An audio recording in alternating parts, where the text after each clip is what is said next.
Okay, we're going to be doing some Picaroons beers tonight. We tried doing the maple cream, but it had gone bad, unfortunately. So we had to trash that review.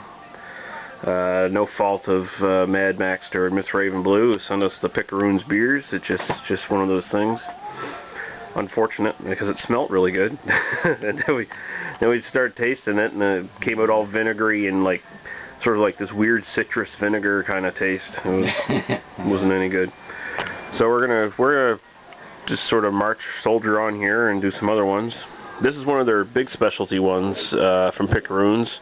7% alcohol by volume. It's the Feels Good Imperial Pilsner, and it's got an ugly little pug on there. I think that's Prince William. Or maybe that's what Charles looked like by the time he ends up being king. He'd be 105. Yeah. So it is an Imperial Pilsner. The batch is on there, right there, I guess. Batch 1379, package on 28/3/11. Yeah, so that's last month. Surprisingly light Imperial, which embodies feels good by inspiring the creative pursuits of those who love beer. Because it feels good, tastes even better. And apparently the pug was designed specially by some artist or something, and so it's a bit different from the other Picaroons logos or whatever on their labels. What's the point of it anyway? I don't know. Just supposed to be the king of something. King of pugs. I don't know. It's the Pope. It could be the Pope too. Silly hat. So yeah, there are batch numbers on these bottles. If you actually go to the Picaroons website, you can look up in their brewer's logbook. Although it's kind of cumbersome to look through, you have to basically just go through page by page and find the one that you want properly. Last time, look it up. Oh, sorry, I urinated in the tank by mistake or something. So like he's batch 1379. So if you guys want to look that up, we don't have a printer hooked up right now, so I wasn't gonna copy down every fucking thing on the. What are you up about it? Well, we're gonna get a new computer first, and we'll hook the printer up. Oh come on, the printer's still soldering on there. So open it up.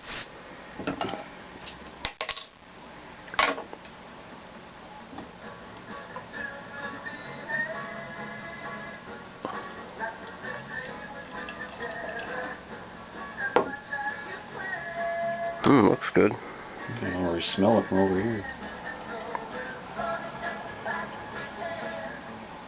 That's good. There's a head on it there. Oh, that looks good. That looks basically just like the Propeller Pilsner. Yeah.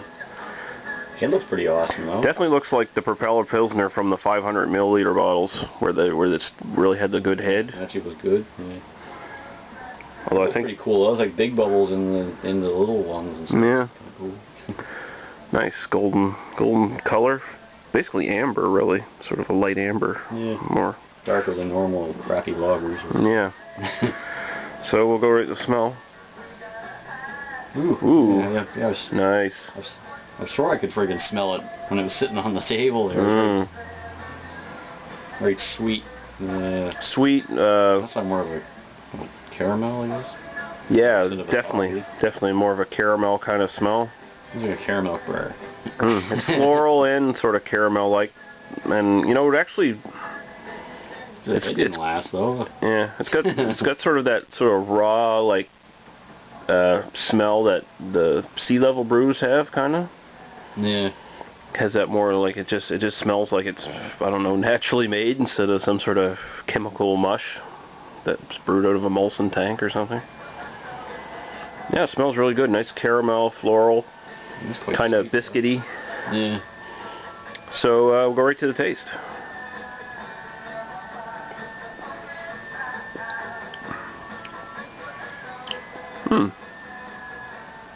It's quite mild. They said it was fairly. Yeah, it's very mild compared. 7%. Considering what you might expect, Imperial Pilsner.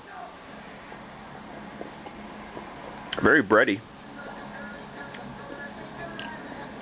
And grassy sweetness. The smell kind of overpowers the taste a little bit in some ways. You can smell it when you're drinking it, and it kind of, you don't get any taste really because your nose is freaking plugged up with the smell. I'd say it's got about a medium body to it. It's definitely a bit thicker bodied than your average lager. I'm not tasting the alcohol at all. No. But at the same time, I wouldn't say it's necessarily as smooth and drinkable as like a regular lager. Like I said, it's got a bit more body to it.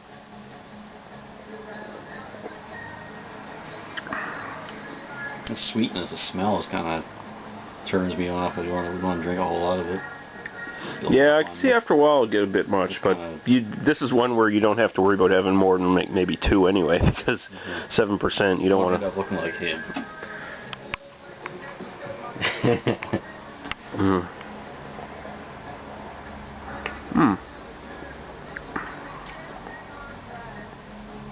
That's good though.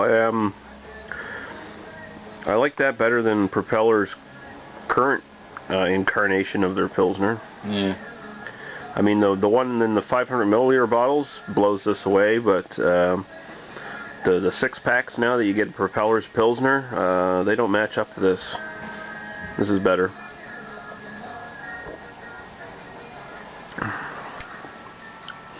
Yeah, it's not bad. Yeah, the smell is what turned me off. I don't really... It tastes alright, but the smell, it gets to me after a while. Any beer that has any kind of sweet smell or something to it now, it kind of makes me want to puke. Well, I'm going to say 3.5 out of 5. Yeah, I give it a 3. It's good. 3, yeah. That's pretty decent. That's definitely an interesting experiment. Like you don't usually see an Imperial Pilsner anywhere, so it's kind of weird. Yeah, so 3.5 out of 5 for me, 3 out of 5 for Scott. I think that's like one of the first times I end up giving a higher rating to a lager than Scott, but yeah, it's just, I don't know. I'm not sure about Pilsner. It doesn't seem like Pilsner does well when you jack it up like that. Yeah, that's probably the biggest thing. It's like a Pilsner, you want it to be more easy drinking, lighter, more... Even that Czech one's, what, 4.4 or something like that? It's very weak.